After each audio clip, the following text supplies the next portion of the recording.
बच्चों, ये जो सीरीज मेरे द्वारा आरंभ की गई है ये आपके लिए बहुत महत्वपूर्ण है। संविधान मैं पढ़ा रहा हूं आपको। मूल विधि के तहत 2 लेक्चर में डिस्कस कर चुका हूं। आज वीडियो लेक्चर नंबर 3 है, जिसमें कि आज हम बात करने वाले हैं संविधान की प्रस्तावना की। जो इसके पहले 2 लेक्चर मैंने डिस्कस किए हैं उनको प्लेलिस्ट में मैं लिंक दे दूंगा, आप उसको जाकर भी देख सकते हैं। आज हम जो बात करने वाले हैं संविधान की प्रस्तावना के बारे में, तो आइए ज्यादा समय व्यर्थ न करते हुए आरंभ करते हैं। संविधान की प्रस्तावना में, जिसे हम उद्देशिका भी कहते हैं, हम भारत के लोग भारत को एक संपूर्ण प्रभुत्व संपन्न, समाजवादी, पंथ निरपेक्ष, लोकतंत्रात्मक गणराज्य बनाने के लिए तथा उसमें समस्त नागरिकों को सामाजिक, आर्थिक और राजनैतिक न्याय, विचार, अभिव्यक्ति, विश्वास, धर्म और उपासना की स्वतंत्रता, प्रतिष्ठा और अवसर की समता प्राप्त करने के लिए तथा उन सब में व्यक्ति की गरिमा और राष्ट्र की एकता और अखंडता सुनिश्चित करने वाली बंधुत्व को बढ़ावा देने के लिए दृढ़ संकल्पित होकर अपने इस संविधान सभा में आज तारीख 26 नवंबर 1949 ईस्वी को एतत् द्वारा संविधान को अंगीकृत, अधिनियमित और आत्मार्पित करते हैं। ये है संविधान की प्रस्तावना, या हम उद्देशिका कह सकते हैं।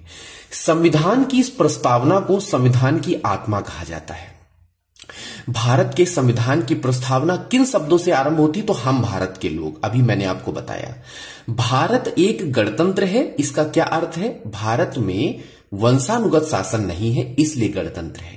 क्योंकि भारत में जो सरकार है वो जनता के द्वारा चुनी जाती है, इसलिए वो गणतंत्र है। भारतीय संविधान की प्रस्तावना में भारत को किस रूप में घोषित किया गया है? तो एक प्रभुत्व संपन्न, समाजवादी, धर्मनिरपेक्ष एवं प्रजातांत्रिक गणराज्य के रूप में। भारत को गणराज्य के रूप में माना जाता है। गणराज्य इसलिए कहा जाता है क्योंकि यहां का जो राज्याध्यक्ष होता है या राष्ट्राध्यक्ष होता है उसका चुनाव होता है, उसको जनता चुनती है। प्रस्तावना में प्रयुक्त सेकुलर शब्द का क्या अर्थ है? सभी नागरिकों को धर्म एवं उपासना की स्वतंत्रता होती है, यही सेकुलर शब्द का अर्थ होता है। एक्चुअल में भारत के जो संविधान संशोधन में सब प्रस्तावना के तहत एक शब्द जोड़ा गया था, पंथ निरपेक्ष शब्द, तो ये 42वें संविधान संशोधन के तहत जोड़ा गया था। ध्यान रखिएगा, ये पॉइंट कई बार पूछा गया है दोस्तों। 42वें संविधान संशोधन, और ये कब हुआ था? 1976 में हुआ था। और एक ही बार अभी तक संविधान की प्रस्तावना में संशोधन किया गया है। समाजवाद का क्या अर्थ है? सामाजिक न्याय। प्रस्तावना के अनुसार भारत के शासन की सर्वोच्च सत्ता किसमें निहित होती है? तो जनता में। जनता में ही शक्ति होती है। अगर हम प्रस्तावना की बात करें तो प्रस्तावना का आरंभ ही होता है हम भारत के लोग भारत को एक संपूर्ण प्रभुत्व संपन्न, समाजवादी, पंथ निरपेक्ष, लोकतंत्रात्मक गणराज्य बनाने के लिए। तो यहां पर एक प्रश्न बनता है एक्चुअल में कि पंथ निरपेक्ष जो शब्द है वो शब्द रखा गया है धर्मनिरपेक्ष के स्थान पर, लेकिन कई बार प्रश्न पूछा गया और पूछा भी जाता रहा है, तो धर्मनिरपेक्षता से भी प्रश्न बन जाता है। तो थोड़ा सा इस पर अपना ध्यान रखिएगा, क्योंकि ये प्रश्न अगर पूछ लिया जाए कि संविधान की प्रस्तावना में निम्नलिखित में से कौन सा शब्द नहीं है, तो धर्मनिरपेक्ष शब्द नहीं रखा गया है। धर्मनिरपेक्ष की जगह पे वहां पर पंथ निरपेक्ष शब्द इंक्लूडेड है। भारत की संप्रभुता, एकता, अखंडता को अक्षुण्ण बनाए रखने तथा उसकी रक्षा करने का प्रावधान किसमें किया गया है? तो प्रस्तावना में किया गया है।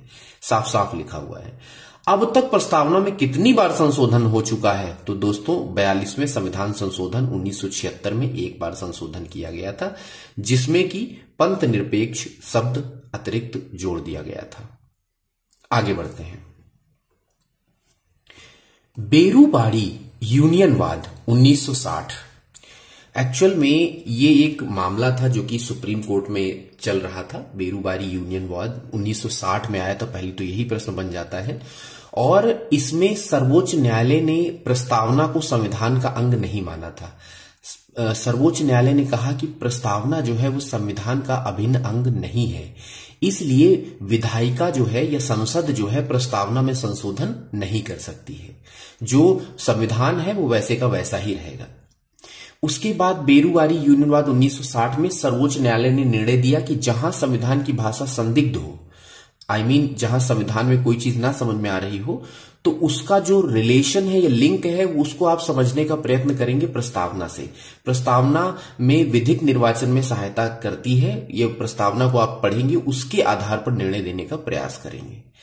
केशवानंद भारती बनाम केरल राज्यवाद 1973 में कहा गया कि प्रस्तावना संविधान का अभिन्न अंग है और इसके लिए संसद इसमें संशोधन कर सकती है। ये भी एक क्वेश्चन बनता है। तो 2-3 ये वाद हैं, इनको आप अच्छे से दिमाग में रखिएगा, प्रश्न पूछे जाते हैं। कुछ क्वेश्चंस और देख लेते हैं प्रस्तावना और संविधान से जुड़े हुए कि विश्व का सबसे बड़ा लिखित एवं व्यापक संविधान किस देश का है? तो भारत का है। संविधान में भारत को माना गया है राज्यों का एक संघ माना गया है। भारत का संविधान कैसा है? आंशिक कठोर एवं लचीला है। संविधान के किस भाग को भारत का मैग्ना कार्टा कहा जाता है? अभी एक्चुअल में भाग 3 जो है इसको भारत के संविधान का मैग्ना कार्टा कहा जाता है। क्यों कहा जाता है मैं इस पर अभी आपको डिस्कस करूंगा और चीजें एक्सप्लेन भी करूंगा कि ऐसा क्यों कहा जाता है।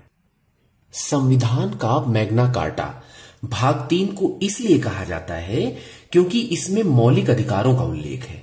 अनुच्छेद 12 से 35 तक मौलिक अधिकार इसमें रखे गए हैं।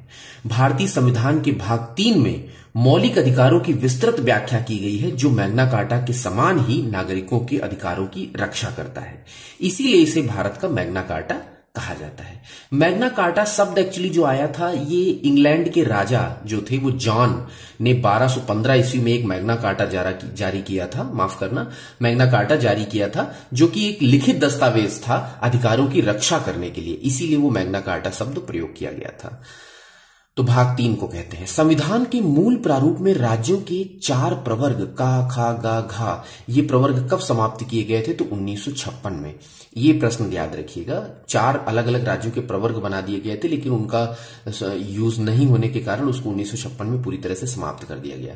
भारतीय संविधान का प्रारूप जो है संरचना में तो संघात्मक है और भावना में एकात्मक है। मतलब अगर हम देखें तो संघात्मक दैट मीन्स राज्यों का जो यूनियन है, स्टेट ऑफ यूनियन अलग अलग, लेकिन अगर भावना में देखें तो वो पूरी तरह से एकात्मक रूप में है। भारत का मूल संविधान जो था उसमें 395 अनुच्छेद, 22 भाग और 8 अनुसूचियां थी। किसने कहा कि भारतीय संविधान की प्रस्तावना संविधान का मूल मंत्र है? तो अर्नेस्ट बारकर ने कहा था ये लाइन। तो इस तरह से संविधान की प्रस्तावना से जो प्रश्न पूछे जा सकते थे मूल विधि के तहत वो मैंने इसमें इंडियन पॉलिटी की श्रृंखला वीडियो लेक्चर 3 में मैंने आपको बताए हैं। इसका स्क्रीनशॉट जरूर ले लीजिएगा, अपने नोट्स भी प्रिपेयर करते रहिएगा और साथ में अध्ययन भी करते रहिएगा। तो अगले वीडियो में मिलते हैं हम लोग कल। आज के लिए इतना ही रहेगा। दोस्तों वीडियो को शेयर जरूर कर दीजिएगा, ये मेरी रिक्वेस्ट है आपसे। Thank you so much.